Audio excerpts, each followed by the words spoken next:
by how much it costs to make these games because you just don't know. And also, let me give you another example. Typically, milk is something that stores sell at a loss because it's one of those things in a grocery store that people come and buy a ton, which is why milk is always at the back of the store. So you have to walk through the store to get to the milk. Now, I know that there are some end caps at the front of the store with milk in it, but generally, at least where I work, milk's at the back of the store. You got to walk all the way through and make, maybe some other purchases to get to the milk. Milk has typically been sold at a loss, but we can't just not sell milk because, people expect a grocery store to sell milk. Not everyone expects a store to sell kimchi or stuff like that. But when it comes to milk, just because it's not always profitable doesn't mean you can't not sell it. You still have to sell it because there's an expectation it'll be there. All right, sorry, I got distracted. V has gotten the live stream on, so I want to thank V for getting us in there. Sorry for everybody who's missed the first 20 minutes of this. This will everybody watching this on Twitch or on YouTube, this conversation will all be on the audio podcast version of it. All right, I am going to go step away for a second because I wasn't anticipating being on camera and I'm not really dressed. Alice, can you take the just go through what we're playing and I'll be back before you're done. All right, well, you weren't naked, Tricky, so I don't know why you're not dressed. We're all here in our Sunday best on Sunday evening. I'm wearing thermals right now, camo thermals, and I don't want to be on camera like this. Well, they just can't see you then, so it doesn't matter. You're camouflaged. All right, so as Tricky said, after we do the whole trophy updates, we talk, we do what we've been playing. It's been I'm assuming a busy week for all of us, but hopefully we've all had time to sit down and play some games. Matt, you talked about it earlier, how the latest patch for Helldivers 2 has increased the damage output for the flamethrower. You're laughing like a psychopath, you freaking sicko. Just like my characters. So first I'll ask, have you been playing anything else? And then, your latest on Helldivers that, you want to comment on. So, yeah, the one trophy I got was because I was playing Uncharted, Drake's Fortune, for the Channel 3 Book of the Month Club. So we got that going on. Played a bunch more Power World with the wife. We're building our stable back up after my dedicated server took a crap.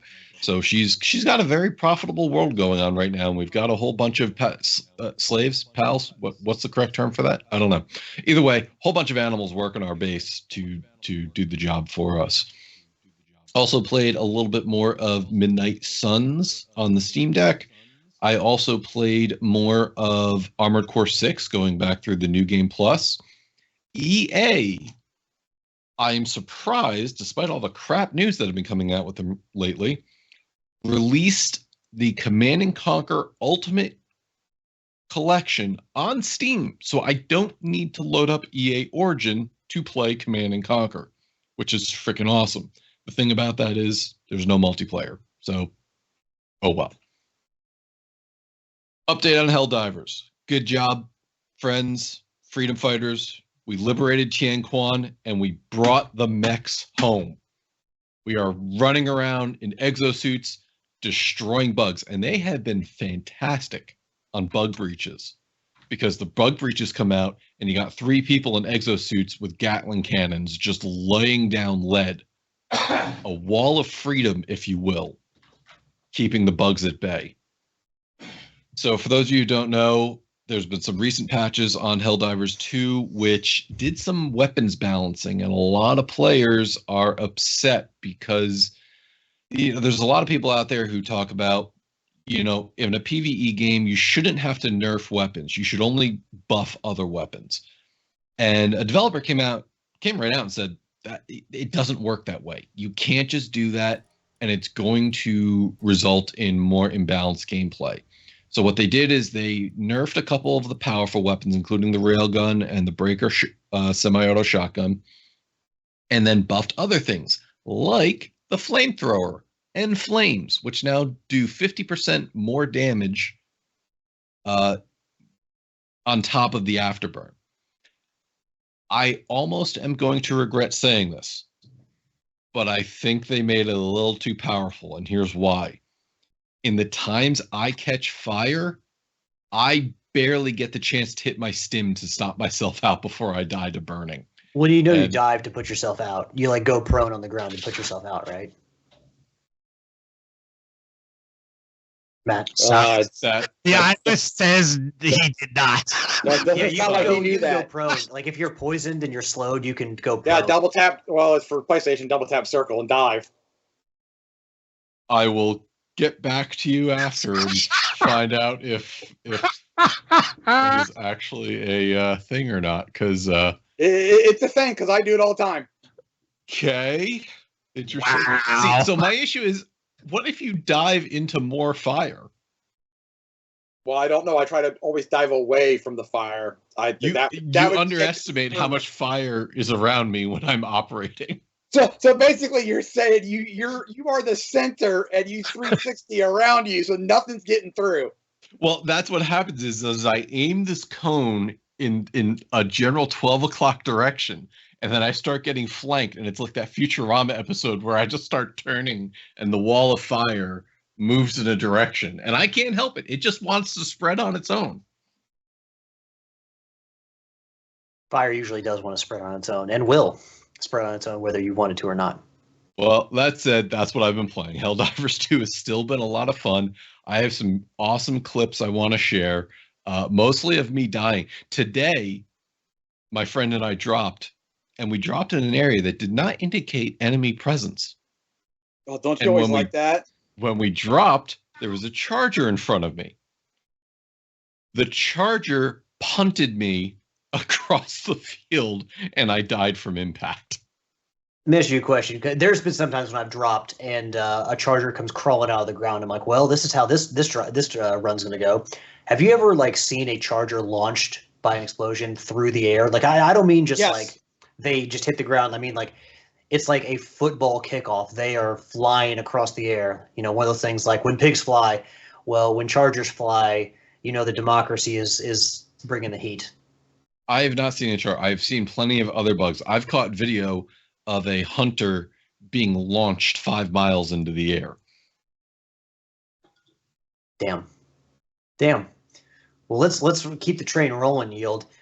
First, I'll ask what you've been playing other than Helldivers, and then we'll get your Helldivers update for the week. I've been playing some Borderlands pre-sequel, a little bit of Lego 2K Drive.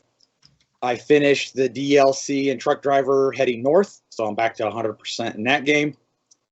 I played some Everybody's Golf, some World of Warship Legends, because it was Doubloon Week. And some Helldivers. Anything you want to comment on about the exosuits or how the game's been going? So I like the exosuits. I haven't really. I mean, I was already past level 25, so I went ahead and bought it. That way, it was in my inventory. It's been free for the weekend, so I haven't been putting it in my loadout because I'm like, well, I got an extra. You know, I mean, granted, it's only one suit, but I've just been using other weapons instead, and we've been saving, our group have been saving our exosuits for extract. We hit the extract about the time we're about to hit call in the Pelican. We all drop our exosuits, and there ain't nothing getting through that wall of fire, and it's absolutely fun. And I've seen people already complaining that the mechs need nerfed, and I'm like, why? You can only carry one or two. They don't run clear across the map, so it's not like you're going to run the whole 40 minutes necessarily with mechs to keep up to get through the map. So I don't get what people are complaining about. Yeah, and one arm is the left arm is tied to rockets, the other arm is tied to the machine gun, and there's not enough rockets in the one arm for you to really be truly dominant. I mean, to be honest, the machine gun, you don't have to reload it, and you just can just spray bullets for a while, maybe a couple minutes straight. But yeah, I don't think they feel imbalanced because the last two missions, or two of the last few missions I ran last night, we had mechs. Like most people had mechs, and we still failed to extract because the waves of enemies that came at us at extraction were overwhelming. and I don't know if the case is they've increased the difficulty. Usually we play on level 7 suicide mission, and I don't know if the difficulty has been ratcheted up thanks to the mechs as a balance for them, but it has definitely it's been still a significant challenge, and even seemingly harder than it has been in the previous weeks before the mechs were in there. So I have noticed that. I think that the bugs got or the enemies got harder. Yeah. It's because, I'm running suicide missions, even with randoms, people in their level 20, level 30, level 40, and we're still, failing to extract on half the mission. So that may be a thing where they've actually just, just increased the difficulties or, had, certain points where the enemy waves were stronger just to make up for the mechs. But I don't think it's. Oh, go ahead. So to jump in, the devs did put out a message saying they are taking another look at the balancing of the higher level enemies. They said that they may have balanced it a little too much in the other direction. I expect that to be fixed. I expect the fire and poison effects to be reduced just a little bit. But they've got a lot of fine tuning to do. A lot of their first month was spent trying to fix the server issues. And just this past weekend, they still had server issues because they couldn't scale properly. Everybody was doing the mission to get the mechs into the game, and then their servers ran into an issue with everybody trying to purchase the stratagem, and they had to queue everything again. So they're still working out kinks, but I think they have a better handle on the balancing now that they're actually actively working on it. And to be fair, they're about to put out another war bond on the 14th, I think the date is, and they've already put out exosuits, and this game's still pretty fresh. So they're supporting the game very early on with quite a bit of content. So that's going to keep people invested, which is very, very nice. So, and as Yield alluded to, I do want to make it clear though, at least for now, you have every mission has one of the stratagems you can use just for the mission is a free exosuit. Now you can also go buy it for 20,000 requisition bucks and have just that stratagem to add to your 4-pack there whenever you go into the mission. That'll give you 2 exosuits. So right now you can run with 3 if you buy the stratagem. But that's actually one thing going forward that I'm interested to see is I'm earning requisition bucks, and I bought every stratagem in the game. I have nothing, and now after even the exosuit, I have nothing to do with my money. So I'm curious as to how they're going to continue to add things to make requisition bucks, still useful, because otherwise I'm just going to be banking them and they're going to be useless. So, but yeah, that's pretty much, I'll go into it before we get to Tricky, because Tricky, I'm sure, has the biggest update with him being off for so long.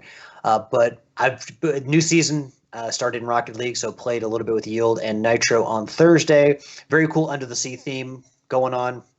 A little bit of a Atlantis flavor to it. So it's a cool new season. And, it'll give me a chance to reinvest back in Rocket League, because I had done so much in, even before that last season ended that, for the last month, I didn't even really need to play. But, yeah, mostly still Helldivers. I think I'm at like 63 hours total played. So even in the short span of time, maybe 3 weeks, I put my time in. Like I said, I bought all the stratagems. I have most parts of the ship completely powered up. The ship modules, got a lot of metal spent in the war bond. So yeah, I'm loving the hell out of the game. Last night was really frustrating, and hopefully they took a look at the balancing issues, because I know it's a suicide mission, so I don't want them to just, make it super easy.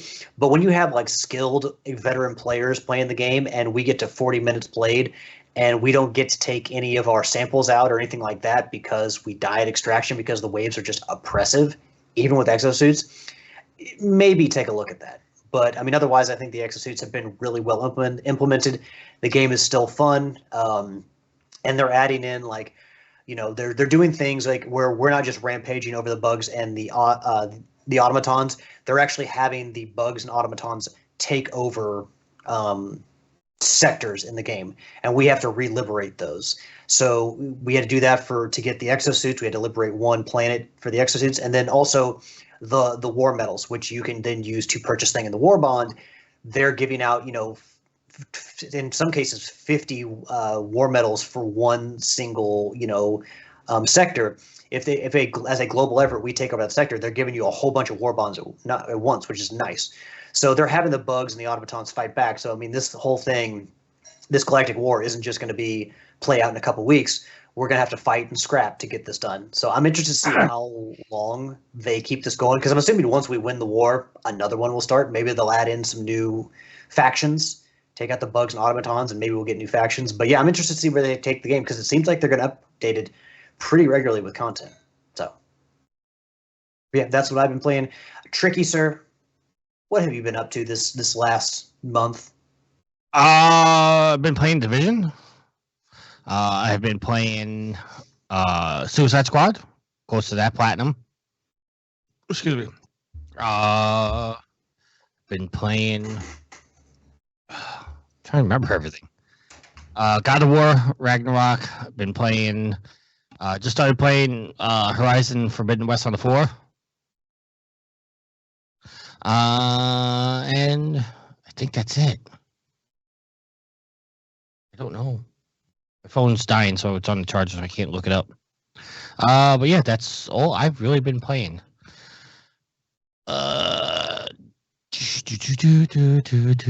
Sorry, I'm distracted. I was trying to help V get the stream up and whatnot, and now I'm distracted.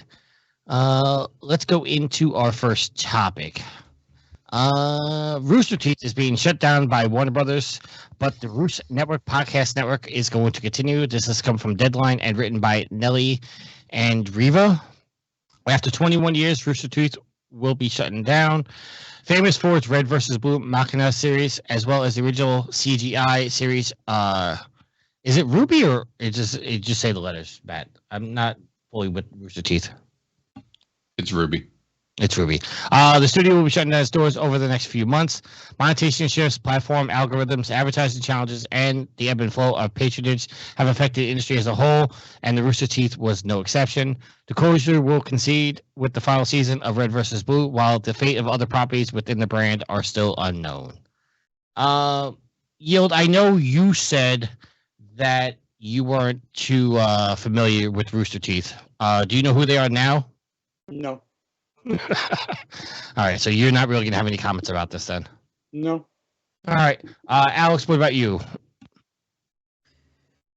So for something to, I mean, I am aware of Rooster Teeth. I really didn't dive much into their content, but I was aware of them, back and even when I was with Sarcastic Gamer. I mean, they've been around for a long time, as the story is noted. But I think the biggest part of this is that they're being shut down by Warner Brothers, and that kind of tells you the direction of Warner Brothers and how their, video game division is doing. They basically come out and said, we're going to bet more on live service and do less AAA. We'll have to see how that turns out for them. We've seen how it's been for Suicide Squad. Hasn't really been all that great for them. But just the fact that this is a long-standing series that's being shut down by a company that really is kind of in transition when it comes to their video game, services. I don't know. It's not a great sign. If Rooster Teeth is liable to be shut down or going to be shut down, you really kind of wonder. I mean, they could take out anything. It's sad to see something that people invest so much time into and built a fan base go by the wayside. But we're seeing a lot of the peripheral video game, not just the video game makers, but also Discord, Twitch. A lot of companies are taking a hit now, and we'll just have to keep our eyes on Warner Brothers and see what they do in the future, because it's not like a lot of companies right now. It looks like they're in a big transition period, and there could be some definite losses that in the end are really sad. All right, Matt, your thoughts? It sucks. Rooster Teeth has been a staple for the last 21 years. Came around originally during the Halo days when the team made their first machinima. I remember seeing these guys at, I want to say Anime Next back all those years ago as Halo 3 was getting ready to come out. And they talked about the process of what it took to make Red vs. Blue. V and I watch Ruby consistently as it comes out.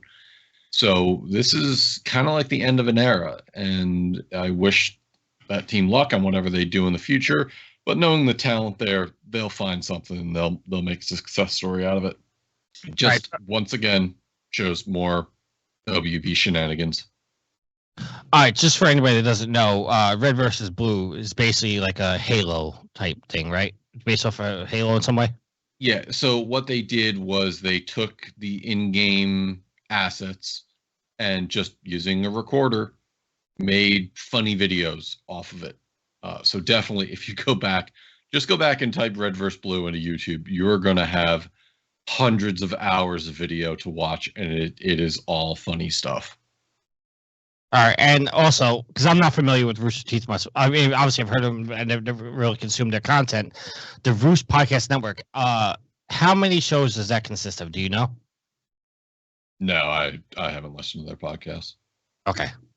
Yeah. All right, moving on to our next story. I put this in because I wanted to see how many of you guys actually remember. Disney's Epic Mickey is coming back. It's being remade. This is coming from IGN and written by Christina Alexander. Speculated to release later this year, the Epic Mickey Rebrushed release window is still up in the air. It will follow the same story as the original game, where Mickey is lured into wizard Yen Sid's workshop, where he obtains the magic paintbrush, where he uses to fight the monstrous. Why can't I say that word? Shadowblot. Running on the Unreal Engine, all new graphics and will paint the gameplay and brush it into the modern era. Any other changes are unknown at this time. Alex, do you remember Epic Mickey? I played it. It was made by Warren Spector's Junction Point. It was part of Disney's video game arm, along with like BlackRock Studio, that eventually all shut down. And Epic Mickey was, they came out with a sequel, but the success of Epic Mickey, or some of the issues with Epic Mickey, I don't think really helped. Not saying it was a bad game. It was still fun. But I think that people had complaints about the game. And, after the sequel came out, I mean, Disney started just saying, we're going to step away from video game development. So, unfortunately, despite having Warren Spector behind the project and, the game looking great, and being fun overall, just some of the issues with, video game sales at Disney was it was a great period of turmoil where they ended up just cutting everything out. So, but I mean, I played the game. I didn't play the sequel. I played the original game, and I liked it. I can't remember what my gripes were with it, but it wasn't, I feel like there was work they could have done to make an even better sequel. But then again, I never, played the sequel, so I'll never really know. Maybe they, I'll have to play Rebrushed when it comes out, because it could indeed be a very fun game, and maybe they'll fix some of the issues or make it the best. I always think that a remake is a chance to make a definitive version of a game, which is why I'm so disappointed that KOTOR is stuck in limbo at Embracer. This could be the definitive version of Epic Mickey, and it'd be nice for everybody to be able to play it. Yield, are you going to get Rebrushed? No. Okay, Matt. No, I remember watching the news, reading the articles in Game Informer when it was coming out, because it was a big deal that a game based on Mickey was coming out. And it just never interested me. I'm not a huge fan of Mickey Mouse in general, so I had no affinity to go play this game. And it wasn't just Mickey Mouse, it was Oswald the Rabbit, too. That's right, yeah. That he was also that was in a there. big deal, yeah. Mm-hmm. All right. I don't know. I have a faint memory playing Epic Mickey, but I don't know if I really enjoyed it or not. I guess because I don't remember, it didn't really stand out to me, I guess. All right. Moving on to our next story coming from the PlayStation blog. Our next PlayStation exclusive is going to the PC on May 16th, and that would be Ghost of Tsushima. Nixon Studio has partnered with Sucker Punch to bring the acclaimed samurai game to PC on May 16th. The game will be the full Director's Cut version, including all content from the main game, as well as the Iki Island expansion and the multiplayer Legends mode.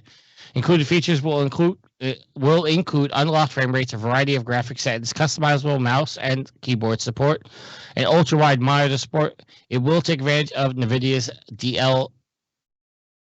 I thought you put dollar signs, SS3 and AMD FSR3 upscaling systems. And I guess editor's note, is that your note, Matt? Editor's note? Yep. Okay. And Matt left this comment saying, Sony continues to find this money available in PC gaming. ... So Matt, I'll lead you off to let you lead off this conversation.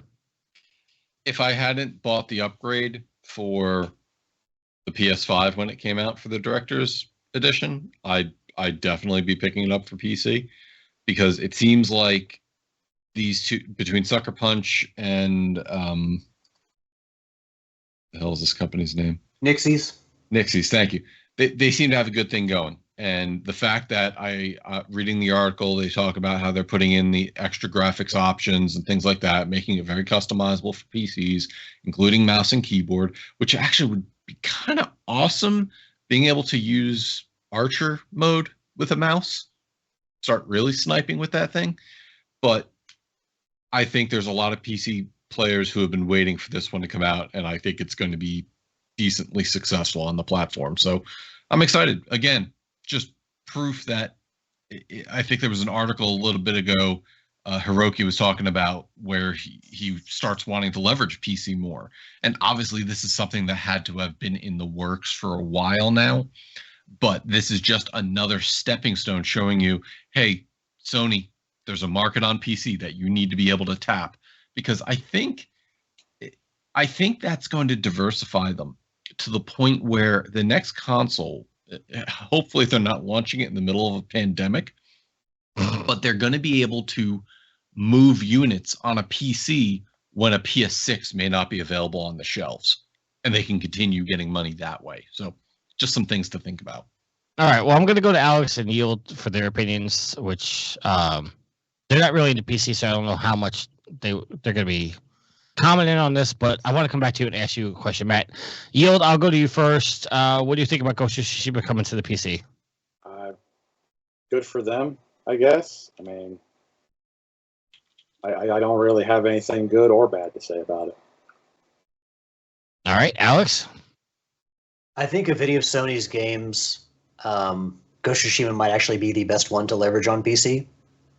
Gorgeous game, a masterpiece, and I think that even more so than God of War, the God of War games, this game is kind of made for PC and would look really good on a PC that can run it, as long as Sucker Punch, Sony, and Nixies can get it in good working order. We don't have a launch that is rife with technical issues and all that. I mean, no, the Ghost of Tsushima could be a fantastic game on PC.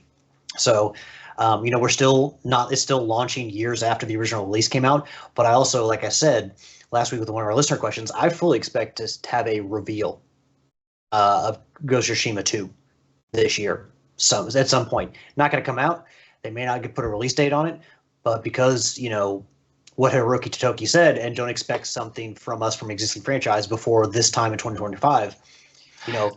I think that means something towards the end of next year could launch, and I think that of any game, it's going to be Ghost of Tsushima 2, which this could be a way to, get the PC players invested before you announce a game, and then you've got two markets to sell to, PlayStation and PC. So, like I said before, as long as the PlayStation games are not on Xbox, I still see them as console exclusive, which is, I don't think them putting it on PC is making them more money, and I don't think it really matters. It's not Sony versus PC, it's Sony versus Microsoft. It always has been. So, Microsoft has put their games on PC for a while, and it's benefited them. And I think that Sony is going to benefit from this as well. And like I said, as long as they're not putting them on the rival home console, I think they'll be fine. They're still console exclusive. So, I mean, unless, someone is the most ardent fan of Sony, the flag bearer, the one that's on message boards fighting for Sony daily, I think most people will be fine with it and be happy they purchased a PlayStation, and won't really see it as a big issue. All right. So, Matt, the question I'm going to come back to you is, you were just talking about PlayStation putting the games on the PC, and then eventually they're going to launch the PS6. Do you think at that point Sony should probably drop in the whole we're going to wait a year or two to put these games on the PC, or do you think they got to start doing day and date? Because obviously Helldivers releasing day and date, obviously that's not a Sony property, obviously. We'll get into that in a little bit. Well, no, it is. They published it, therefore they own it. No, I mean the studio. No, they do not own Arrowhead, correct. But because they published it, they own, it's like with Ninja Theory and Heavenly Sword. They own Heavenly Sword because they are the ones that published Heavenly Sword. No, I got that. What I'm saying is they came out and said no Sony first party studio was going to release day and date. There's going to, well, I don't know if they actually officially said it, but we just always interpreted it's going to be like a year or two after. Do you think, Matt, that they need to do day and date moving forward? I don't think they need to, but I think that they need to focus on reducing the timeline between console launch and PC launch, and I think that'll help them. Take what happened with Capcom's Monster Hunter, where they released Monster Hunter World on the Xbox and PS4, and then we finally got it over a year and a half later on the PC. And then the staggering patches happened in the DLC, and it just kept getting worse and worse until they started coming out with and then they came out with Monster Hunter Rise. And again, that was Nintendo exclusive. But then they then later came out with it on PC and the consoles. Now, Monster Hunter Wilds is going to launch simultaneously across PS5, Xbox Series, and the PC at the same time. They've kind of started learning their lesson.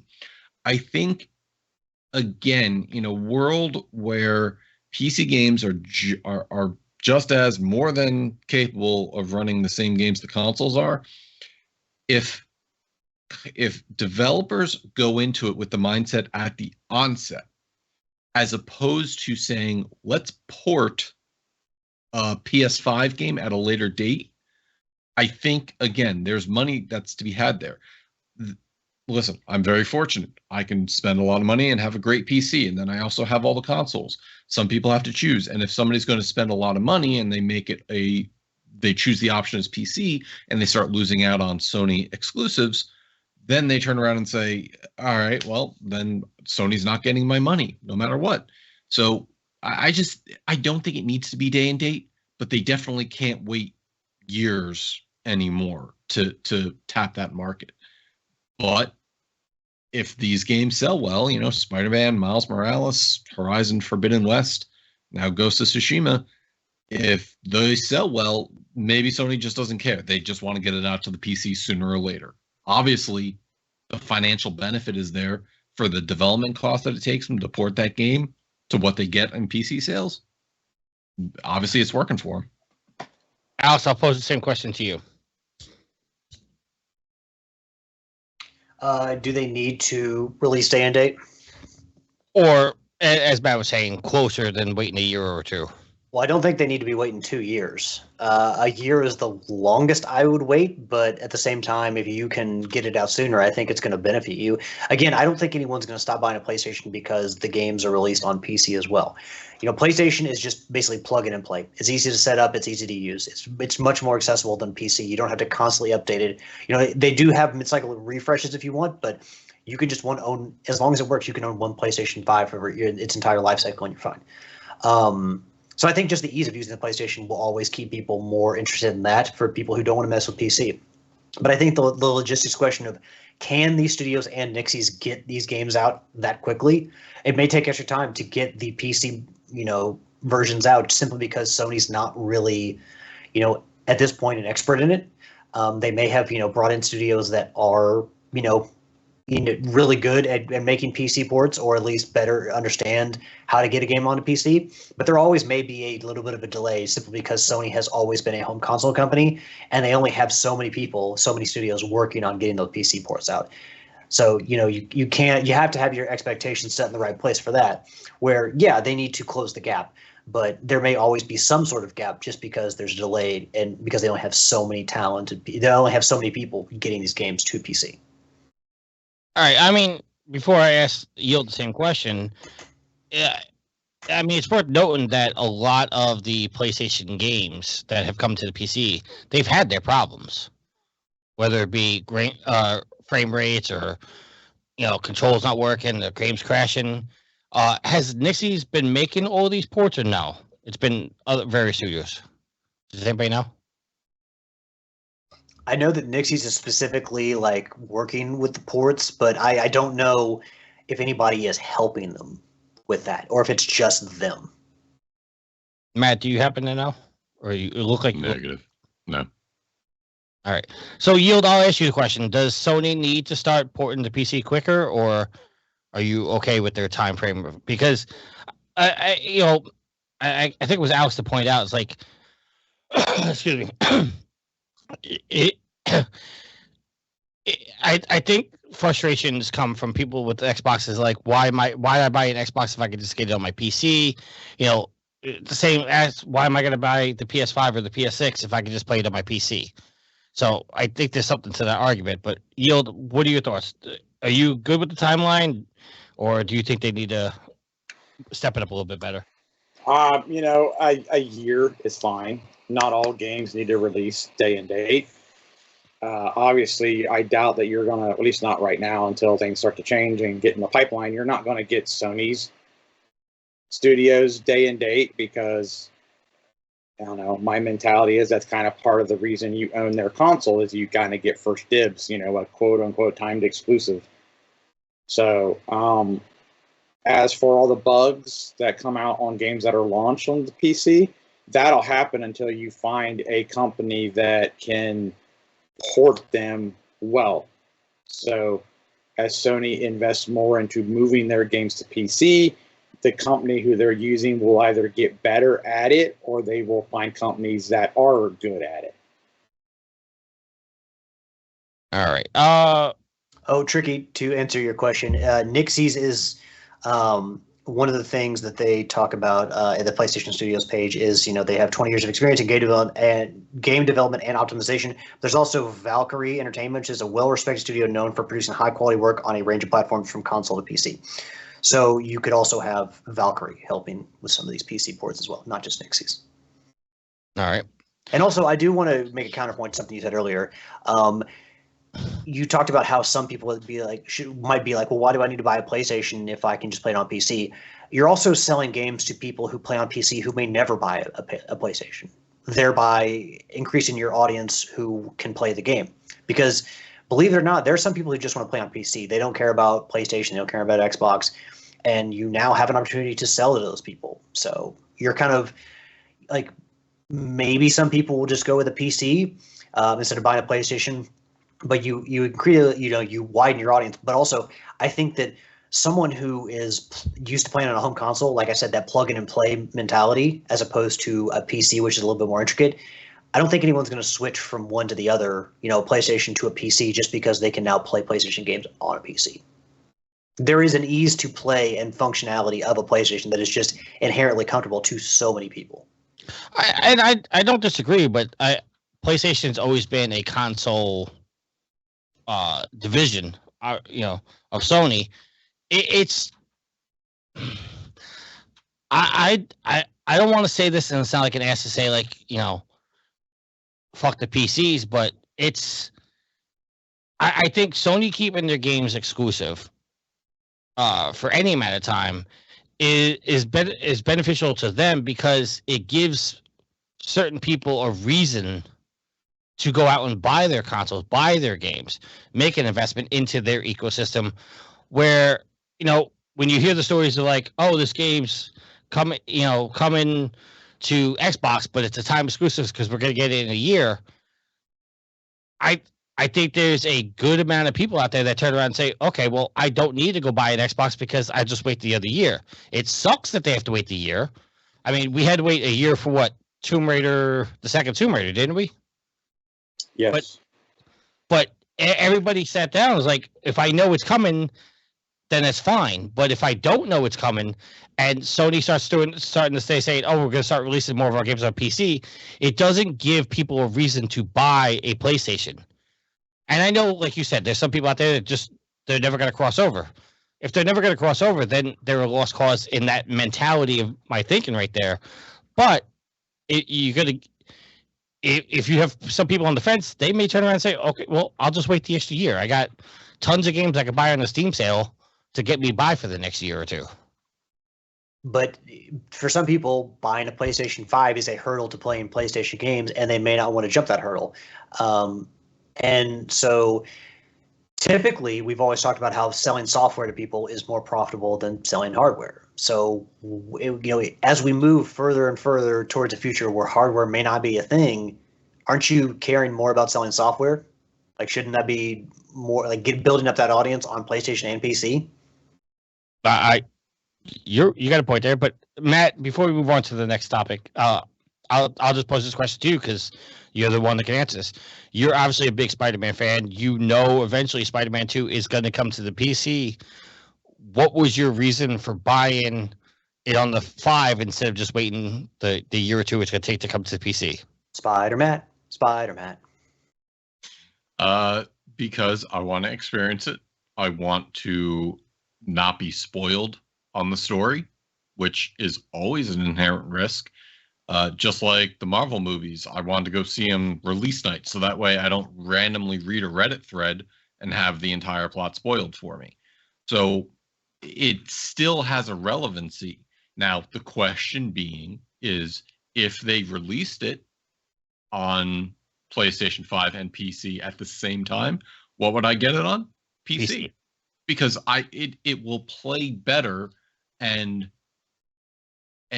obviously I spent more on my PC than my PS5, and therefore my PC can do certain things that the PS5 still can't do.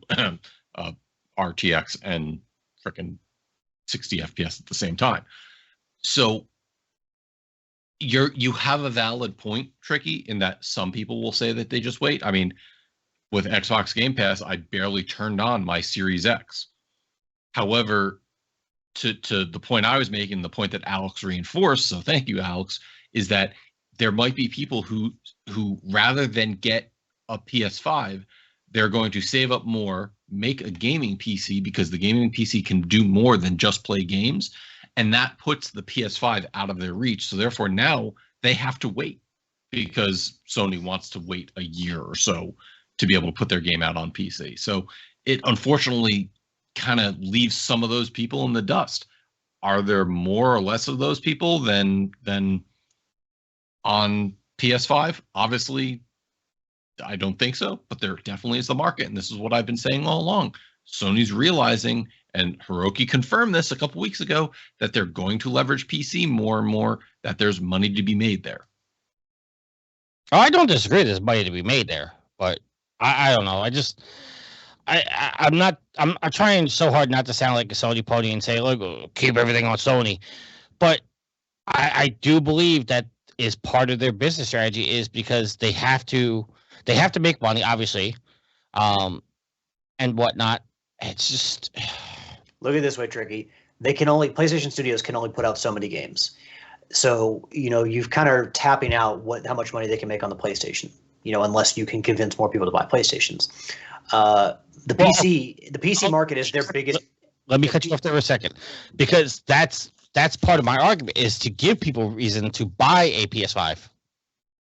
I think that people have enough reasons to buy a PlayStation 5 as it is, but the biggest area of growth, and that's what these companies are going to be looking at. What's our biggest area of growth?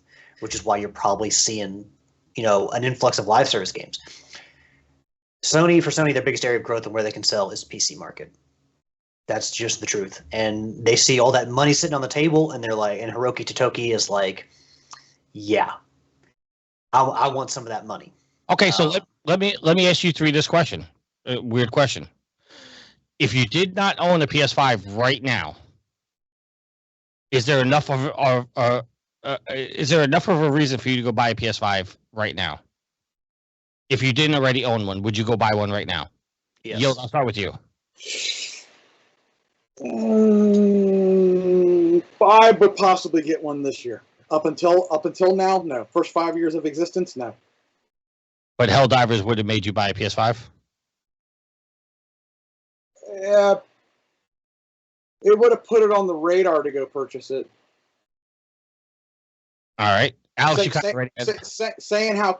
Hearing people talk about how good it is, probably would have made me get it sooner. But yeah, no, because Horizon was the first game that I wanted to play, and they put that on the 4, so I didn't need to buy a 5.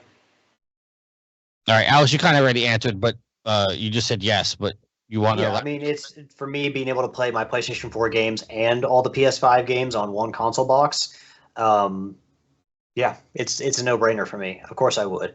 And, I know people complain, about being able to play games on the 4 versus the 5. Well, if I have an option to play on the 5 versus the 4, I'm going to play on the 5 because that's the best version of the game, I think. And, you had stuff like Ratchet and Clank and Returnal come out that were there were. I know the big argument has been, oh, I can play too many games from the PlayStation 5 on my PS4. There's not true console exclusives to make me make the jump. But for me, there's been enough of that, and being able to play, Rocket League and my other PS4 games on the console is enough for me to upgrade, to have a wider variety, like basically play everything on PlayStation for the 4 and the 5 that I want to be able to. Also, early shout out to Housemarque. Here's a little info for everybody. They're the oldest game developer in Finland, which I think is pretty cool. So I did not know that. But yeah, the answer is for me is yes. I can play all my PlayStation 4 games on there, and also I can get all the PS5 games, including Helldivers. All right, Matt, would you buy a PS5 right now if you didn't have one? Yeah, there's been plenty of playtime on my PS5 between Horizon Forbidden West, Spider-Man 2, Ratchet and Clank, Returnal. These games have given use of that console, and it may seem financially irresponsible to buy a $500 console for predominantly 4 games, but that's kind of how I judge things. I mean, hell, I bought a Series X and the thing sees no light of day. So again, the question being is on the next series of consoles. My PC, listen, I just upgraded my PC 2 weekends ago, and that's going to last me at least another 4 years before I do the next upgrade, hopefully. By then, we'll probably looking at the next series of consoles, or at least announcements of it. Question is, what's it really going to come down to? Do those consoles do something vastly different than what our current generation does? That's my biggest thing. All right. Moving on to our next topic here. PlayStation-backed Deviation Games has closed. This is coming from GameIndustry.biz and written by Christopher Dring. Formed in 2020 by 2 developers of the Call of Duty Black Ops series, the studio signed a deal with Sony to create an original AAA IP.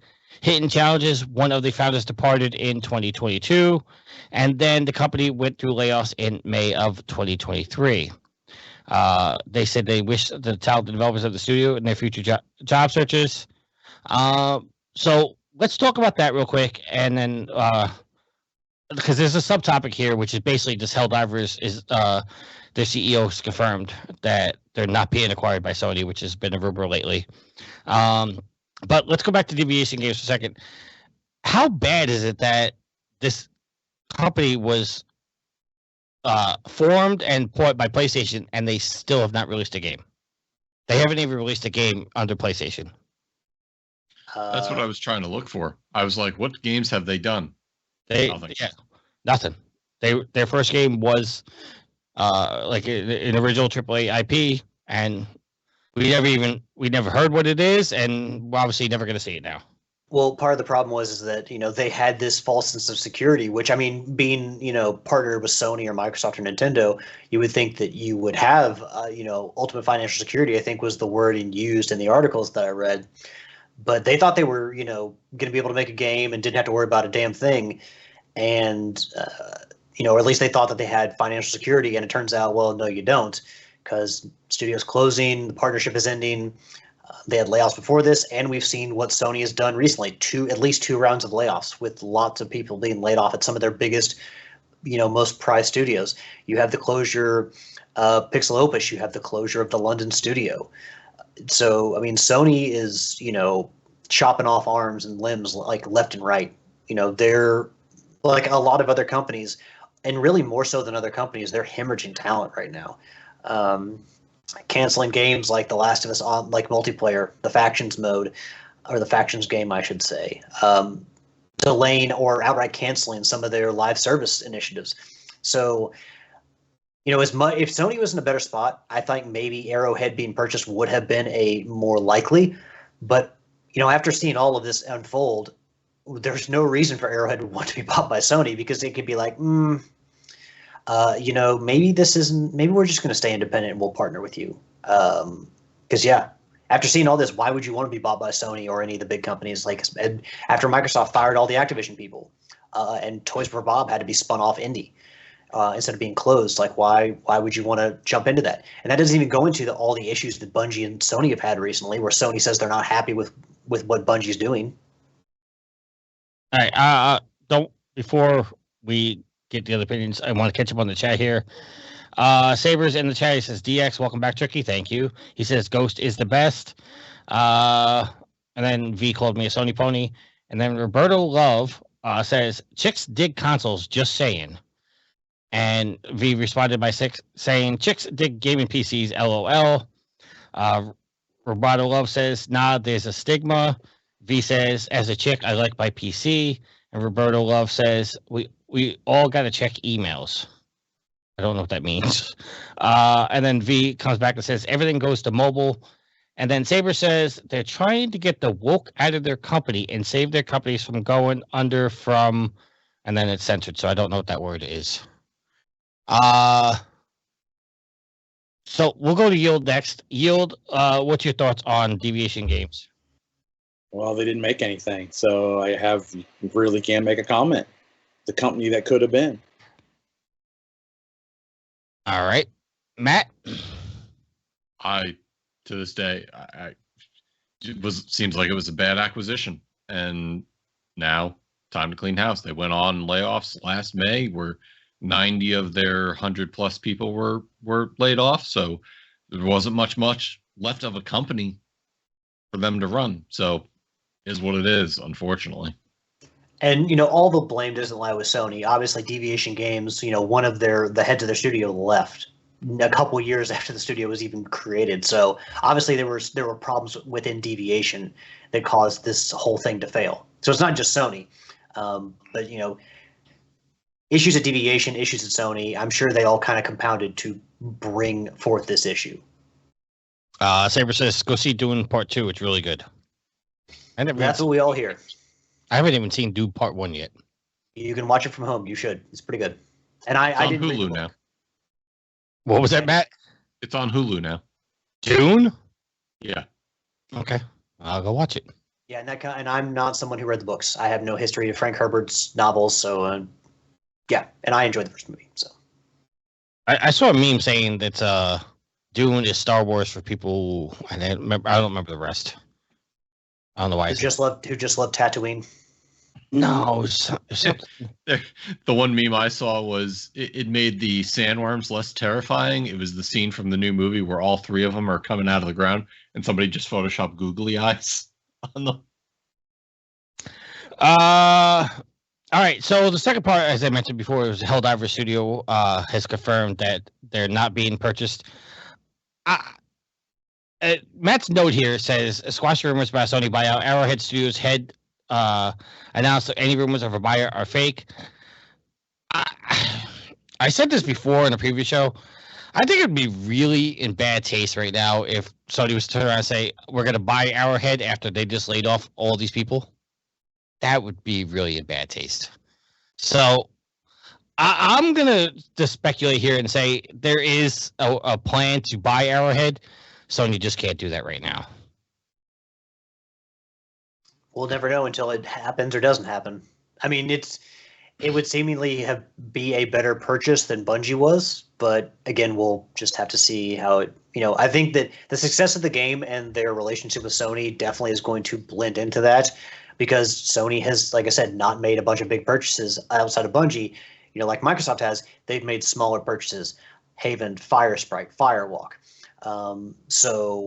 And apparently a company called Neon Koi, which I didn't even know was part of PlayStation Studios, which is part of PlayStation Studios. But, just buying up smaller studios, it all kind of made sense for them to make a run at Arrowhead. Maybe once Sony kind of gets their shit together a little bit better, maybe you'll see that. Or, who knows, maybe Arrowhead just wants to stay independent because they see what's going on in the video game industry, and they're like, you know what, we want to be more in control. We'll partner with you guys and build these meaningful relationships, but we're not going to completely rest our future on you guys, because who knows. All right, Jurassic Parky's in chat. Says, oh no, Tricky can talk again. Peacetime is over. Jurassic Parky, I'm going to say I can talk the whole time. I just wasn't allowed to, but now I can officially cheer for our New York Rangers, who won 4-0 last night. And they're still the best team in the NHL. Suck it, Matt. That's rude. For our listeners, I'm staring at Tricky intently. Yeah. Whose house is decked in devil's gear? My house. That's what I said. Your house is decked in His house? Oh, Yes. Matt must protect his house. I want to say something because I haven't. You guys have been talking about layoffs for the last couple shows, and I want to say this about the layoffs is, yeah, everybody losing their job sucks. There's no denying that. But I think this is a product of the pandemic because I saw some reports and I don't have links for them right now because I saw them in passing. But during the pandemic, a lot of loans and grants and all this stuff was put out to, help people work from home and still develop and stuff like that. And that money's now officially run out. So this is just a sign of the pandemic where everybody's losing their jobs. Yeah, it's a lot of jobs, but I mean, if you looked at the industry, you probably kind of saw this coming a little bit. And I don't know that we could have predicted this bad. No, I don't know. Not this bad, but I mean, but we've talked over the years, and even we've talked with, when Jeff was on the show, it's like people get laid off from studios all the time. Their job on a certain game is done. They either transition to another game or they were brought in as, a temp. People get laid off all the time. This is just record numbers, and we're getting, a lot of reports for this. But I think this is just a sign of the times after the pandemic that these studios their budgets were out of whack because they had all this extra money, and now they don't. And you got to figure that people working from home probably put financial strains on some of these companies as well. So it sucks, but I mean, I think I'm not gonna say it's gonna be over soon, but I think we're gonna stop seeing less stories about people getting laid off. Well, we can certainly all hope. All right. All right. So moving on to our last topic before we get into our topic of the week. I say we skip this topic. I mean, I saw nothing in the article that made and that gave you anything of the length of the.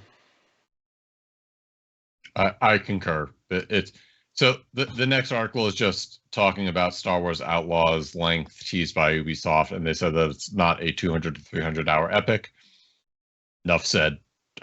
There's really not much to talk about. They're tricky. All right. Well, I'll just ask this: did anybody really think it was going to be a 200 to 300 epic? Because I was. That's why I'm like, gaming journalism sucks now because really that's your article. No one expected that game to be that big. It was never portrayed to be that big. You're looking at a 20 to a 30 hour game. I was thinking 40 to 50, honestly. I never suspected 200 hours. All right. That being said, Knights of the Old Republic. That being said, let's go to our listener questions. Time to check my social media, yeah. Give me 1 second as I bring up the questions or comments. Here we go. First question is coming from me. It says, can I say in the background I just produce? And obviously the answer is no. I can't do that. But V did respond by saying, you were so excited to be back, but if you really want that, we will take this as a win for the Grinelli takeover, and we will be rebranding within 1 month. I think Matt, you and V are going to have a fight with Alex and Yield about the rebranding. Can't just take what's theirs. Hey, yeah, Alex, you know Yield. what? You can have You want me to rebrand? Yeah, go. Whatever. Go right ahead. Guys, just throw me under the bus real quick. You put the spotlight on us, and you expected us to do your fighting for you. Comments from the chat. Jurassic Park, he says, the Rangers are bringing the cup home this year. God, hope they do. Saber says, Rise of the Ronin is a few weeks away. I want to get excited about that, but I can't. It has a flamethrower. I'm excited. That's because it's a good game. And Saber also says, what do you feel on the Stellar Blade demo being leaked early, then being pushed back? I didn't even know it got released early. Did any of you guys play the demo? Well, it's a JRPG, so that's outside of my wheelhouse there, brother. I thought you liked JRPGs. I know your brother does, but I thought you did too. No, I ain't played a JRPG since Chrono Trigger. Oh, that's right. You did say that. And Alex, any interest in Stellar Blade for you? I didn't know there was a demo out. I've been too invested in my gaming time in Helldivers. All right. Next question is coming from Garrett. As we are all getting older, do you think there'll ever be a day you decide to just hang up the controller, or likely just keep going until you can't? I'm gonna keep going until I can't. Yield? I'll probably keep gaming. I'll probably start going backwards because we'll see. I don't see myself getting a 6 right now. So we'll have to see. It took 5 years before Sony games came out that was interested me to the 5. So unless they knock it out of the park with a 6, I could see me just playing 5 and old stuff. All right. Saber in the chat says you'll have to pry the controller from my cold, dead hand. Matt, do you see a time when you stop gaming, or are you just going to keep going until you can't go no more? The only time I'll stop is when my hands stop working. I like that. Alex? Yeah, usually I wear my socks until they got big old holes in them.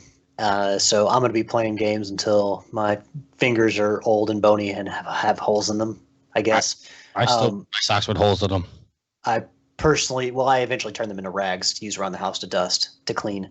But yeah, I mean, it's the hobby we've been playing since we were kids. I'm not going to, be 60, 70 years old and playing online, or at least not PvP.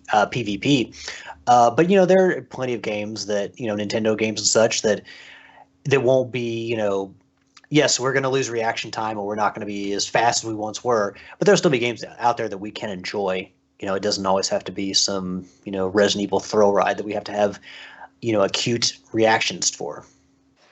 V says in the chat, Ender and I will be buried with our PCs. Accurate. All right. Did I get everybody? Yeah, I got everybody, right? All right. So, question from the chat. Saber wants to know Jake Paul versus Mike Tyson. Your thoughts? I hope Tyson knocks him in the next century. Okay, I agree with you. Have you seen the ridiculous rules for this fight though? No, because I don't care. No one cares about boxing. Look, I'm not going to say I want to take a punch from Mike Tyson in the face, but I need to look up. He's old. I mean, I'm sorry. He was. His time in the sun was 30 fucking years ago. In the early 90s. And, here in Louisville, they had a fight with him against Danny Williams in the late 90s where Danny Williams was not as good of a boxer as Tyson, but Tyson was just too out of it. He couldn't do it anymore. And he lost to Danny Williams, who was a relative nobody in boxing. So, yeah, again, I'm not saying I want Mike Tyson to punch me in the face, but the dude's career ended 2 decades ago. So he's not, at this point, I don't think going to – I mean, I don't want Jake Paul to win. I think him fighting who are now senior citizens is really dumb. Boxers who are, out of their prime. I think that's stupid.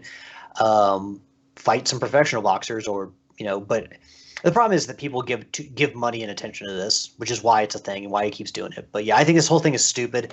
I would like to see Tyson one hit KO him. Because I don't think it's any secret that Jake Paul and his brother are shitty people. I don't care how much you like Jake or Logan Paul's wrestling. They're both crappy people. And I don't think anyone wants to see them win.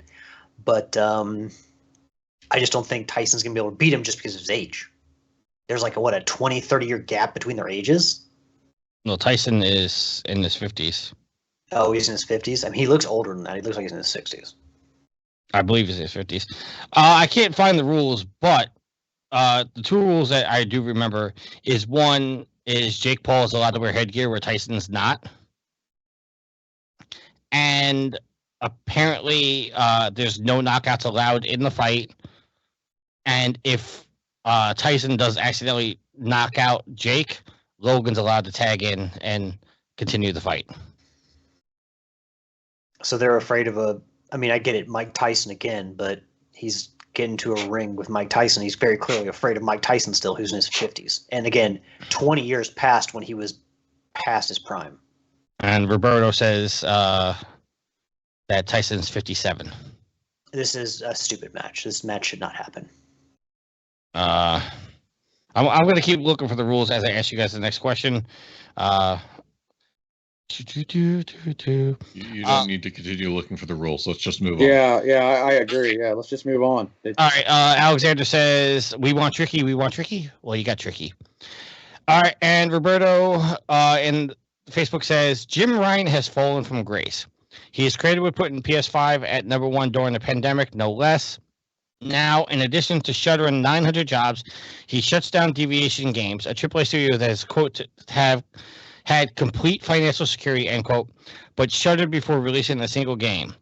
What does the future of Sony PlayStation look like as jobs are cut, projects are canceled, and the next exclusive won't arrive for a year following the April release of Stellar Blade?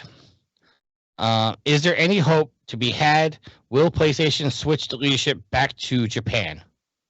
Well, they already have. I mean, I know he's the interim, but Toki's the interim, but he's currently the CEO, and he is from the Japanese side.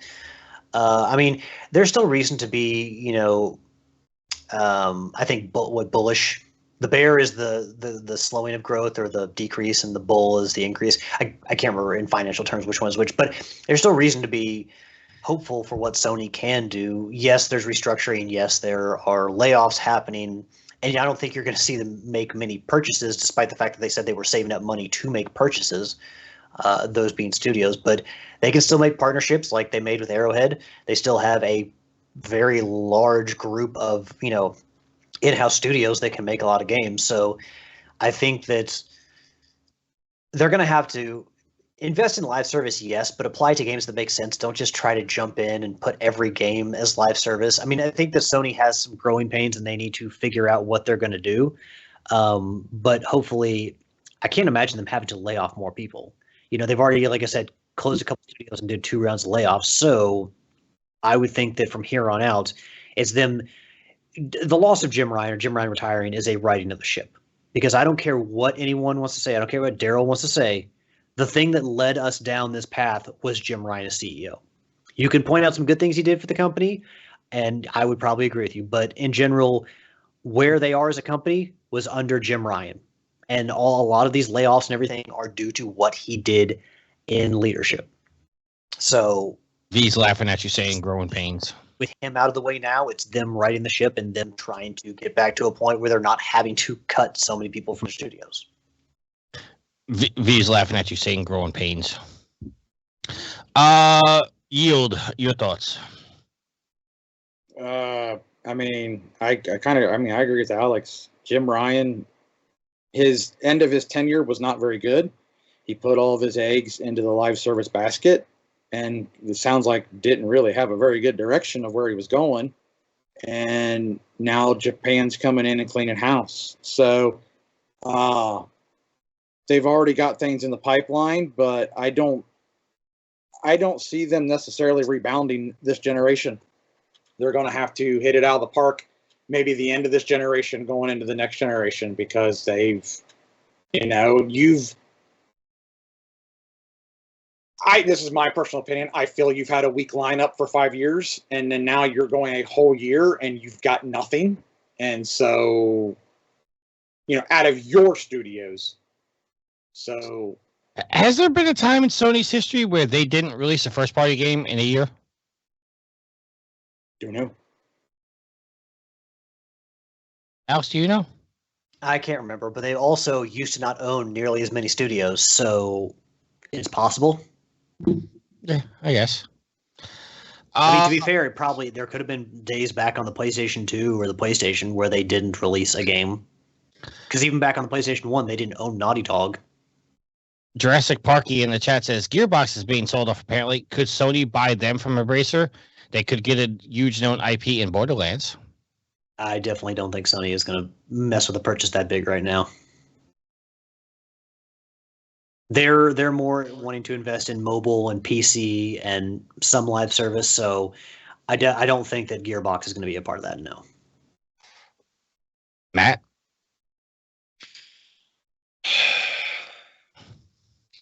So, leading off this conversation,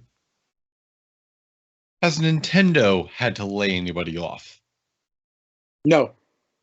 recently? Years? Decade? Just gives you a hint on how a Japanese-run company is doing in the gaming market. And then take a look at Sony and Microsoft. Well, Sony Jimmy- is a Japanese company. Huh? Sony is a Japanese company. But the PlayStation brand predominantly being run, in this case, European, because Jimmy Ryan was European, but by Sony of America. The fact that you have somebody with the mindset of Hiroki coming back to the top, and he's talked about things such as reducing live service games, looking at parity on PC gaming, holding Bungie accountable to their whatever they've done since the purchase finalized. There's a reckoning coming for the way that PlayStation has been run. And Jimmy, worldwide franchise killer Jimmy Ryan, is ultimately leaving on a legacy of sourness. You know, getting the PS5 out during the pandemic, I think a trained animal could have gotten the PS5 out during the pandemic and made it successful. It's listen, the PS5 is a good system, but a global pandemic, scalpers getting their hands on them every way from Sunday, creating an inflated market was a problem. And Sony did nothing. Outside of their Sony Direct program, Sony did nothing to combat that problem. And could you argue that it's not Sony's problem? They sold the console. That's all they care about. It's, again, the idea that we're being treated more and more as walking pocketbooks than people that the company wants to entertain. And to me, that's been a problem, and that's been a philosophy of Jimmy Ryan's since he came into power at Sony. And I just go back to say, look at the way Nintendo's been run. And yeah, because you have Nintendo of Japan and Nintendo of America. And guess what? Nintendo of America does not have very much autonomy over the brand compared to what Sony of Japan tells them to do. And as a result, they didn't inflate their hirings. Therefore, they're not reducing staff now. Satoru Iwata famously cut his salary to avoid layoffs for the failure of the Wii U. And it's just getting to the point where maybe there's some lessons that Sony and Microsoft need to take from Nintendo to avoid doing what they're doing. And because this is also going to feed into our next article, or one of the articles on the topic of the week, and the PSVR 2. And the thing that we all called out at the beginning when Sony talked about putting the PSVR 2 out. And that's where I'll leave it at that until we get into the PSVR 2 topic. You're going to have some really egg on your face if Nintendo announces tomorrow or the next week that they've laid off people. Hey, I am free to change my perspective based on new information that comes in at any time. But historically looking at it, Sony, if Nintendo comes in tomorrow and names some layoffs, compare that with what Sony and Microsoft have done over the past decade, and they'll still be sitting pretty. I'm not saying you're wrong. I'm just saying there's going to be some egg on your face if by the time we post this show, Nintendo announces layoffs. Nope, no egg on my face. No, because he recorded on Sunday. It was new news. I cannot predict news that is coming tomorrow. All right. That is all of our questions. So let's get into our topic of the week. Our first.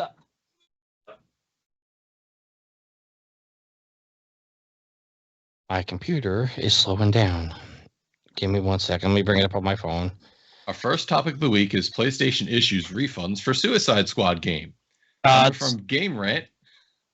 Careful, Matt. Reading actual news, factually correct statements that are negative about Suicide Squad may make Tricky shit his pants and be angry at you. This is coming from Game Rant and written by Ophelia Case Lot. Various PlayStation users have reported that Sony has refunded their purchase of Suicide Squad following their complaints to customer service. Complaints included game-breaking bugs, and while Sony normally does not refund players who are not satisfied with the game, the company may be acknowledging the unplayability of the game for some players. A Reddit user claimed they reached out to PlayStation and gave numerous details about game-breaking bugs. More users replying in the thread claiming they've also received refunds, while others haven't had their request denied. Decisions seem to be on a case-by-case basis with no understanding of the quantity of refunds actually issued. As the only person that... Hold on. Catch up on the chat.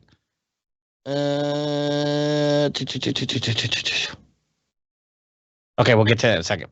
As a person who actually owns the game and played the game, there are no game-breaking bugs. And I also want to note that the person that posted this, that initially got it started, has deleted their post because it was confirmed that they were lying. So I don't know. Well, then why are we talking about it? Because other people are saying they've gotten the refunds. Oh. But nobody's given proof. Now, I will say, games get refunded by Sony all the time. This is not a Suicide Squad exclusive thing that's happening. Listen, if you're not happy with your game and you get a refund from PlayStation, I'm happy for you. Suicide Squad is not a bad game. It's suffering from the same problems that Gotham Knights did. Everybody wants an Arkham game, and they did not get it. It annoys the hell out of me how people, present company included, are shitting on a game that they did not play because they're reading headlines and they didn't actually play the game. Tricky, we have not reviewed the game. We have not said the game is bad. We have just gone off what articles that have been included say Warner Brothers saying that the game has been disappointing, that they did not meet expectations. Here we have an article, and I've seen multiple cases of this, of refunds being implemented by Sony. And I'll tell you, Sony doesn't give refunds. As someone who's tried to get a refund from Sony, it's not an easy thing to do. No, it's easy. So they're not just willy-nilly giving refunds out for games. Also, Tricky, the critical reception. Even if you don't want to go off the user reception, the critical reception to this game has been mediocre and disappointing. So we have not said, I don't think Matt or Yield or I have said, this game is crap. This game sucks. This game isn't fun. We've always said that we haven't played this game, and the reception to this game is the reason why we have not played this game. We have just gone off what has been reported. But again, and you have gotten your pants in a twist because you like this game and you don't have the validation from other people that the game is as good as you think it is. I don't need validation. Apparently you do, because you're pissed off at us because other people don't like the game. I'm not pissed off at you. What I'm pissed off about is the fact that people who have not played this game are shitting on the game because it's not an Arkham game. That's not... They said flat out, it's not an Arkham game. Jurassic Parky in the chat says, I don't think I've had any bugs in Suicide Squad. Even the service held up for me. Played just fine. Enjoyed it up until the end game mastery levels. Gets tedious playing the same 3 missions over and over again. The long wait for new content. Yes, but you get new content at the end of the month. The game's been out, what, a month and a half, 2 months at this point? Waiting 2 months for new content is not that big of a deal. And as they release more content and more players come into the game, because eventually it's going to come free on PlayStation Plus, because you know it's going to. By the time people are going to jump in the game and go, oh, great, this is a great fucking game. And then everybody's going to be like, yo, what the hell? I should have been playing this for years and blah, blah, blah. I get the frustration of people if it not being an Arkham game. I get it. I understand it. You can't go, like, I don't go into a sequel for a game and immediately expect it to play exactly like the first game. The same reason why, and I'll just say it right here, The Adventures of Link pissed off a lot of people because it wasn't like the first Legend of Zelda. And then they went back to the format and the game was fine. The series was fine. A lot of people are pissed off that it went 3D. You can't go into a game going, I don't like this because it doesn't follow the same way it was before. If you like Suicide Squad, enjoy the fucking game. But people are shitting on it because it's not an Arkham game. Because it doesn't play like an Arkham game. And trust me, I wanted Suicide Squad to play like an Arkham game. I wanted that combat. But the combat in the game is just fine. Tricky. The problem is you're generalizing people's complaints. You're just making it seem like everybody had unrealistic expectations about this game. And read the reviews and read. If you go on Metacritic and you read the reviews, that's exactly the most popular comment is that it's not Arkham. And the complaints are they killed Batman the way they killed Batman. Flash is too fast. What the fuck is that? Green Lantern was an easy fight. And like even Matt said, Brainiac looks weird. He looks like a Mortal Kombat character. He looks like someone from the con line. I think Brainiac looks just fine. Well, Tricky, maybe part of the people's complaints. Look, people need to have realistic expectations when going to a game. Maybe Rocksteady and Warner Brothers didn't help set realistic expectations. It probably didn't help them saying this was set in the Arkham universe. That probably didn't help. But if people want an Arkham game so much, maybe they need to make an Arkham game, and maybe they didn't want a Suicide Squad game. Maybe that's part of the problem, is that Warner Brothers and Rocksteady made a game people didn't fucking want. Well, here's the problem. You can't expect Harley Quinn, Deadshot, Captain Boomerang, and King Shark to fight the same way Batman fights. That's an expectation that everybody just has to throw out their freaking window right now. Harley Quinn is not going to fight like Batman. She's going to use her hammer. She's going to use her guns. I'm cutting somebody off. Somebody's starting to talk. I don't care what people want or who I offend with this statement. People, the Sinister Six would be a cool faction to play as, and I realize they're not DC, and we're talking about a DC faction. The Suicide Squad, and I've said it before and I'll say it again, are not interesting villains. Who gives a shit about the Suicide Squad? Who gives a shit about Deadshot? Who gives a shit about King Shark? Who gives a shit about Harley Quinn? And who gives a shit about Captain Boomerang? Harley Quinn is one of the most popular DC characters out there. And we know why she's one of the most popular DC villains. It ain't because of what she can do as a supervillain. Let's call it out right there. People like her because she is an overly sexualized character. What? Am I mad? Am I making? Is that a false statement? Should I walk that back? So here. I've been collecting all of my thoughts. Number one, obviously the first Suicide Squad movie had Margot Robbie playing as Harley Quinn, and that the Suicide Squad character in this game is heavily modeled in that faction, and you saw how that character was sexualized in that movie, as opposed to the Batman animated series Harley Quinn, which played a vital part in the dynamic of being a Joker's main interest. The current version of Suicide Squad Harley Quinn is a shadow of what the animated series was. So there's that aspect. I can't say that they're not interesting, but let me ask you this. Deadshot, what's his power in the comics? He doesn't really have a power, but he's known for never missing a shot. Mm-hmm. Yeah. Does he have that power in the game? No. That's a missed opportunity. King Shark, he is a powerhouse. That's what he's supposed to be. I imagine he has some level of that in the game. Yes. Okay. Captain Boomerang is a joke character. It is absolutely silly to have him in the game. They gave him all sorts of weird boomerang powers. Well, Boomerang teleport? They didn't give him Boomerang teleport. They gave him in the start of the game, they break into the Hall of Justice and they steal hero technology. So in Captain Boomerang's case, he stole an object that lets him tap into the Speed Force. So he's not teleporting. He's just running really fast. He's teleporting. The point being is,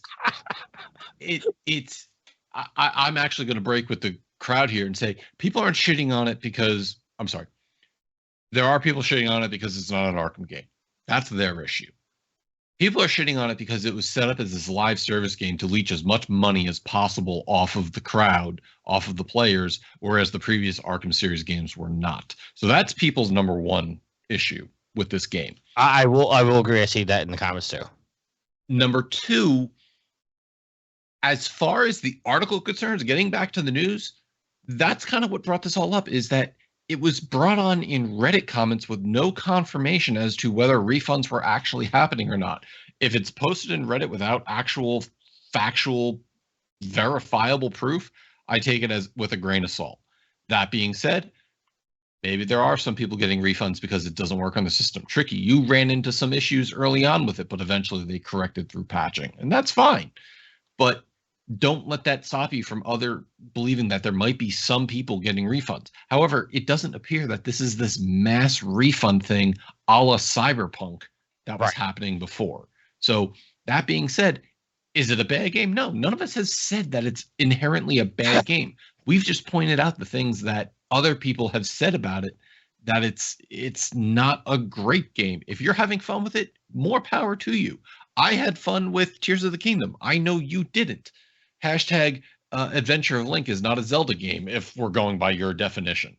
And the idea is, if Suicide Squad is, here's the facts of this. Suicide Squad is now 40% off a month and a half after its release. The deluxe version, not the full game. Doesn't matter. It's still discounted. They discount games after they come out all the time. $69.99 on Steam. That is the price of the non-deluxe version, right? Right. That's $70. That's standard. $41.99 on Steam right now. Well, I can't. Okay. So no, not just the deluxe version. The base level game is 40% off on Steam right now. Even the article said it was only the deluxe version. I am looking on it on Steam right now. It is $41.99. I'm not saying it's not. I'm just saying the article itself said you're trying to defend the idea. I'm telling you what I'm seeing right now. And the point being is, a game that is massively successful is not going 40% off a month and a half after its release. I am putting out my prediction. This game is not lasting the year. All right. Some comments from the chat. In response to you, Alex, Roberto Love says he gives a shit about Suicide Squad. There's no accounting for your bad taste. Someone tell me why I should give two shits about the opinions of people who have not played the game. And in response to you, Matt, he says Reddit is not a reputable source. And then he says the only reason Sony refunded Cyberpunk is because Project Red said that they would, and Sony was backed into a corner. The reason why you might want to give two shits about people who have not played the game is because when we're quoting on stuff that has nothing to do with gameplay, on the business decision of the game, such as making it a live service game that nobody asked for. Yeah, don't have to have played the game to quote and address that. Yeah, also, Roberto's great there that you care about the Suicide Squad, but it seems like most people don't. So, and again, we didn't review it. We didn't give it a critical attachment of any kind. We just have it commented on news as it's come out. So whether you give a crap about our opinions or not, hey, here's the thing. Because of people like us who are on the fence or who don't want to play the game has not been successful, as said by Warner Brothers. So again, maybe you should care about our opinions, because if a game you really like fails to, come out with all the DLC because not enough people buy it, well, then maybe, yeah, you should have cared. He also says, he just said WB has their head up their ass. I do want to point out on Metacritic, here's the thing. Review scores, critical reviews, not user scores. So you can't say user bomb. Oh, my God. There are just as many positive reviews as there are negative. And there's 63 mixed, there's 11 positive, and 10 negative. That's from critics. That's from people who are considered professionals to review the game. All right. I'm not going to beat my head against a wall on this. I will just simply say a critic review is no different from a user review, because it's literally just somebody else reviewing the game. Absolutely. You should judge the game on its own merits based off of how you played it. And that should be for every game. I have loved plenty of games that critics have bombed. I have hated many games that critics have loved. But the idea here is you bring an article to the table talking about people getting refunds, and the source is a Reddit comment. Unfortunately, it's going to break into a larger conversation as to why we think the game was successful or not. All right. Last thing we'll say on this is Jurassic Park. He says he thinks it will go to PlayStation Plus Game Pass during Season 2. Then service will go offline 6 months after the release of Season 4 in December. Oh, okay. A little over a year. Not a bad prediction. And I think we should be clear, as we've all said, we wish the game would be successful. If Tricky enjoys playing it, I hope it would continue on. Just there has been nothing to show us that this game is going to live out its full life cycle. You know, Tricky, you said that they have planned 12 DLC packs, right? In the game itself. Okay, let me clarify this. So when you beat the game, you find out that there are 13 total Brainiacs. Spoilers, sorry. So every season that they come out with, you're going to face a new Brainiac. So the second Brainiac is going to come out on May 28th of this month, or March 28th, sorry. So at the end of this month. That's the plan, and I think they're going to release one a month, or one every 2 months. So, Jurassic Park, he also says, unfortunately, as much as he's enjoyed his time with it, it is a commercial and critical failure. I mean, honestly, if I was to review the game, I would give it a solid 7.5, 8. I know I'm not the majority, but I think if people actually played it and stopped listening to what people are bitching about, they would actually enjoy it. Which a 7.5 is not a bad game. Right. And that's on par with what it's getting critically reviewed as. Well, I think so the point is it's treating us like walking wallets. No, it's a 60. I mean, that's not really on par. The reviews are far more mixed. But again, if Tricky's experience is that, then, you know, fine. I honestly think that if you guys played it, you would understand where I'm coming from. Okay, well, here's a reason why I will tell you why I will not play it. I don't inherently hate live service games. I think that it can be a useful model and thrive in the video game industry. The problem is I play Rocket League, I play now Helldivers. Those are essentially two other live service games. I don't have time to invest money into another live service game, especially one that you have to pay into to play in the first place, and then they're going to release DLC afterwards. Well, I mean, we got Rocket League for free. Well, you didn't. You had to pay for it. Yeah, but it was like $20. Yeah, and you had to pay $40 to play Helldivers, right? $40? Yeah, but again, both those games together equal what it costs to play Suicide Squad in the first place. And Helldivers, you can earn enough by playing the game where you don't actually ever have to spend any money. And again, you buy one Rocket Pass in Rocket League, and you can just earn all your credits back and buy the next Rocket Pass with what you earned in the first Rocket Pass. So, all right, we're approaching 2 hours on this, so let's kick this off. Let's just put a pin in this and go to our last topic. A year since its release, Sony has seemed to abandon the PlayStation VR 2. Now, Matt, you were obviously on the show last week, and I obviously wasn't either, so I saved this for this week, so to have a little conversation with me and you about this, not to exclude Alex or Yield, but they're not VR people, so I don't know how much they could contribute to this. This has come from IGN and written by Taylor Lyles. Rumors are spreading after the shutdown of PlayStation London, a largely VR-focused studio, that Sony maybe not be spending much more time, effort focused on the VR2. It's hard to argue that there are not a lot of system-selling games. While there are 40 VR games, only 3 were exclusive. Though no current sales numbers are available, previous meetings have documented 600,000 in sales 6 weeks after the system's launch. If you remember, Sony reportedly prepared 2 million units, but also reduced pre-launch shipment numbers. Hopefully, the previously announced PC support will be what is needed to bring some much-needed support to the Sony system. So, Matt, I'll leave it to you. Do you think Sony is abandoning the VR2 and giving us flashbacks of what they did with the Vita? Absolutely. Yeah, look, it says it right there. They're 3 exclusive VR titles, and we saw how they treated PSVR 1. Why did anybody think that this was going to be a success? And I've said it before, and I'm going to repeat myself here. For the technology that is in this headset, it is a phenomenal price. But compare that with Valve's Index, which is $1,000, and you still need a gaming PC that can do that. It's still a good price buying the PSVR 2 and the PS5.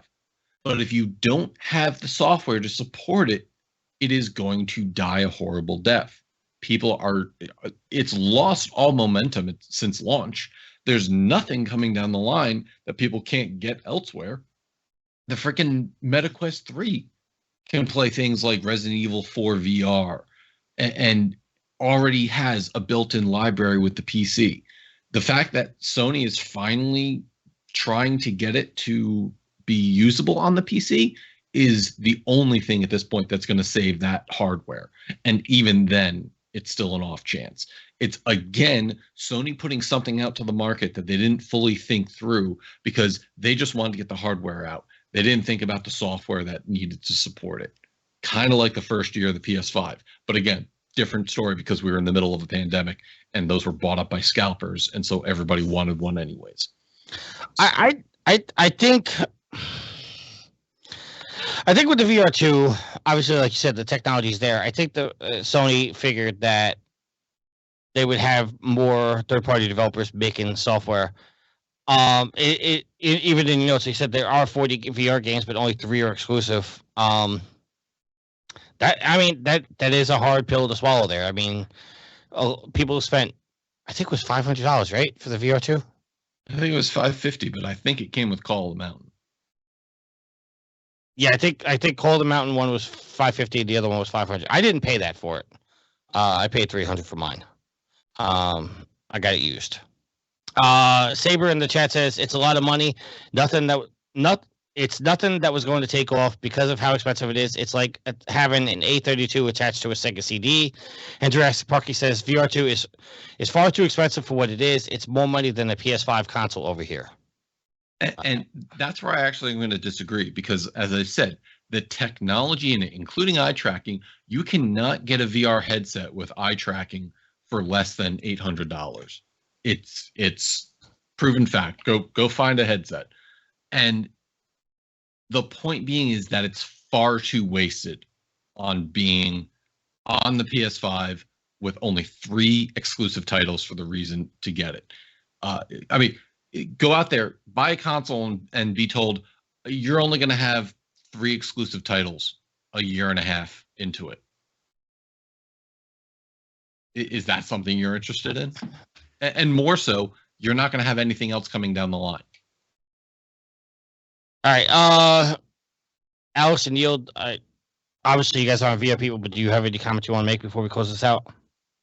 To not sound like a broken record, I'll keep myself short. I think it was very, very...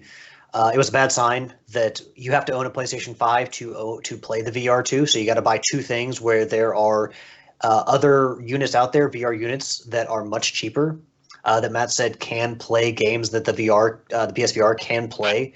Oh, hold on. I got to cut you up there. I don't think the ones without the PC are cheaper. I think they're actually more expensive. There are cheaper VR headsets out there, but I think you still need a PC for those. Matt, maybe you could correct me.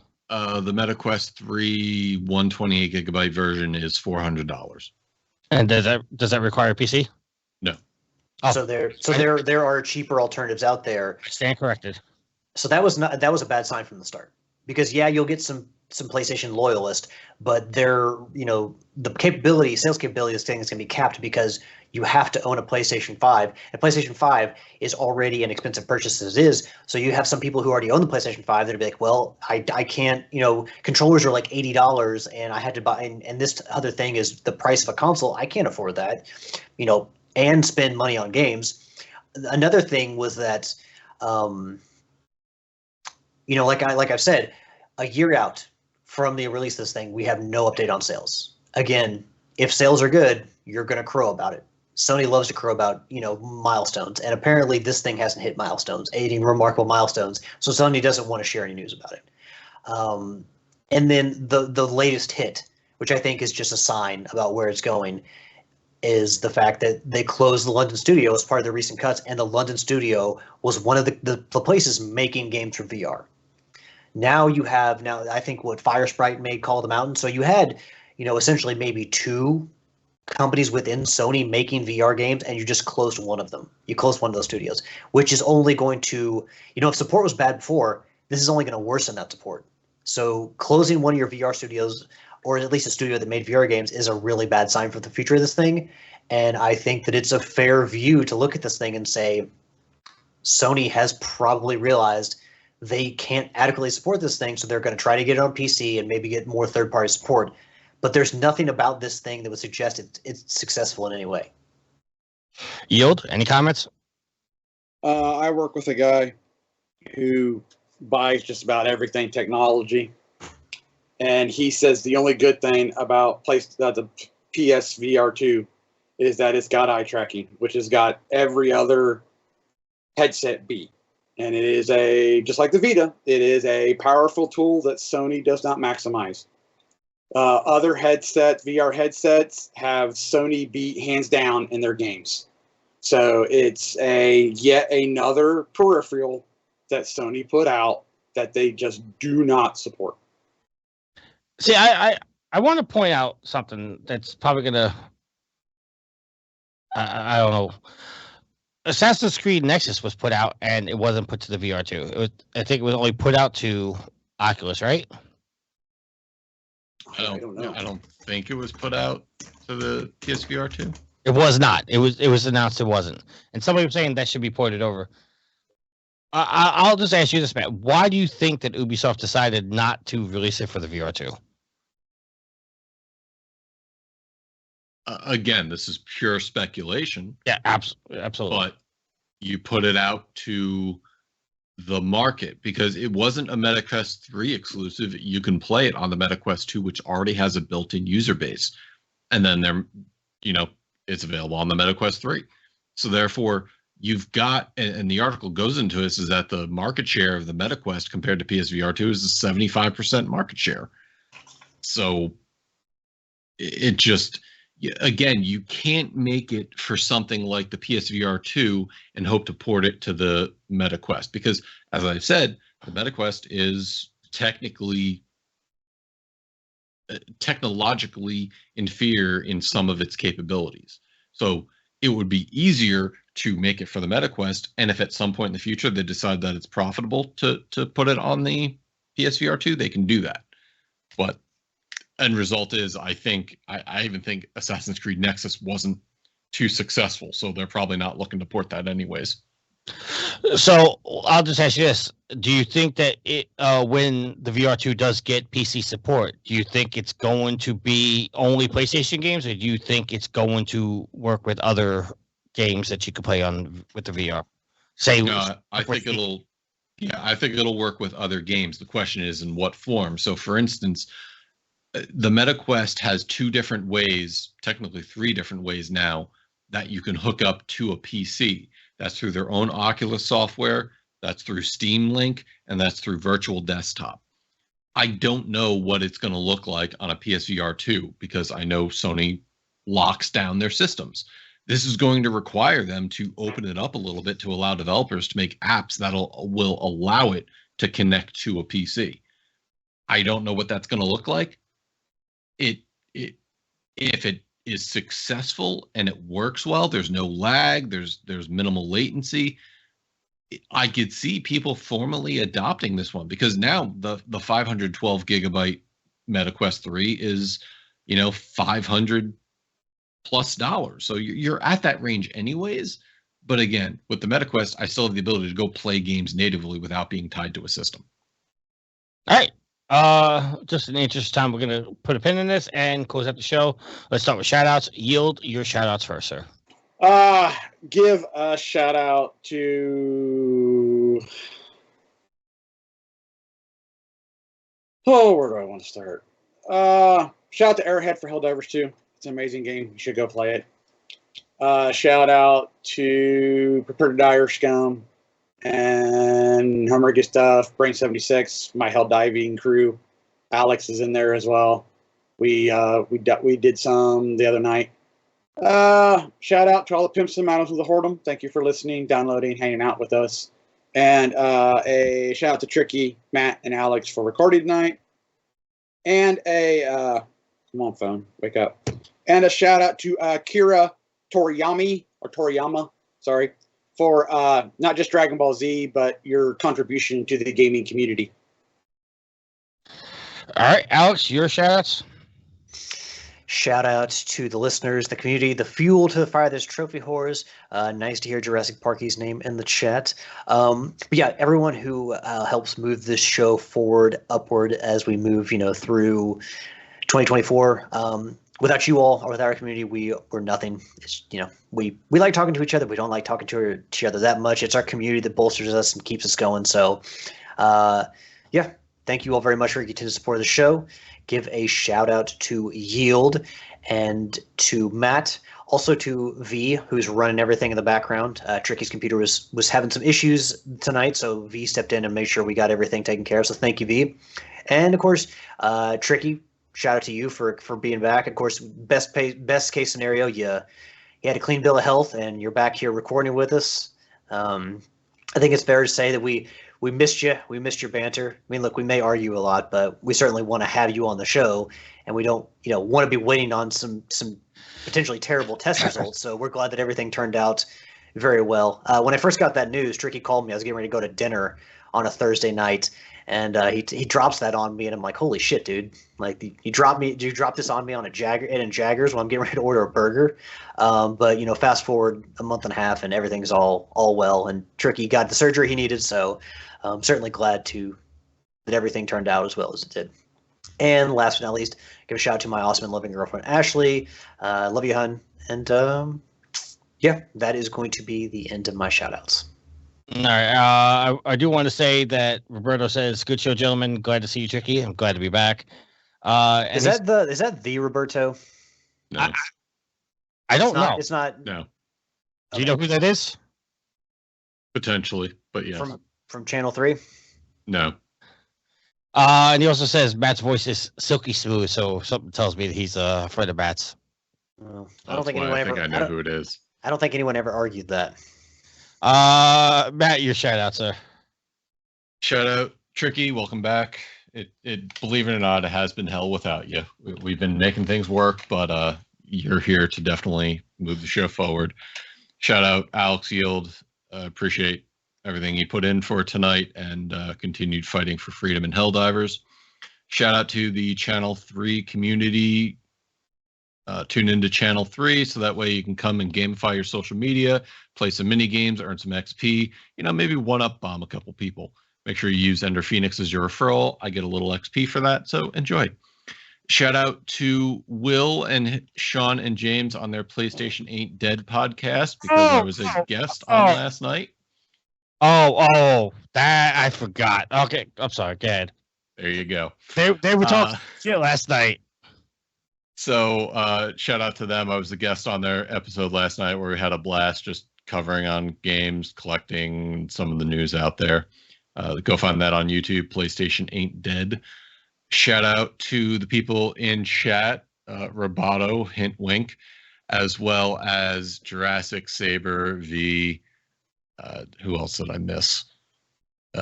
Don't think I saw anybody else in chat.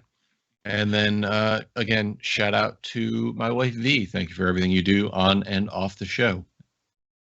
Saber says it was a good show. Matt, me and you are gonna argue off the show because we're getting along here. But I don't appreciate you dissing me the way you did. Shout out to everybody who has sent messages in the last month and a half. There's way too many people to mention. Shout out to Alex, Matt, and Yield for keeping the show going while I was down and out. I do appreciate it, guys. Shout out to the community. Shout out to V for stepping up. I didn't even ask her to run the live stream, and she just jumped in, sensing there was a problem. So I'm eternally grateful to her. And that is it. So until next week, happy trophy hunting. See ya. Later.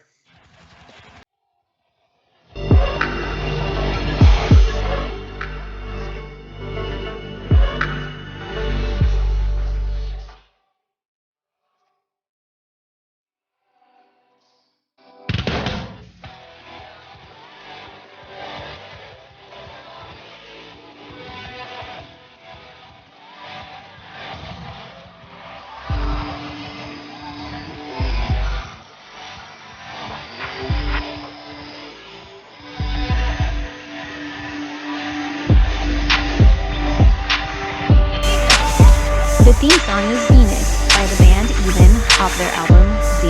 Permission granted by the band and Stone Records. You can find them on Facebook by going to www.facebook.com/evenphilippines.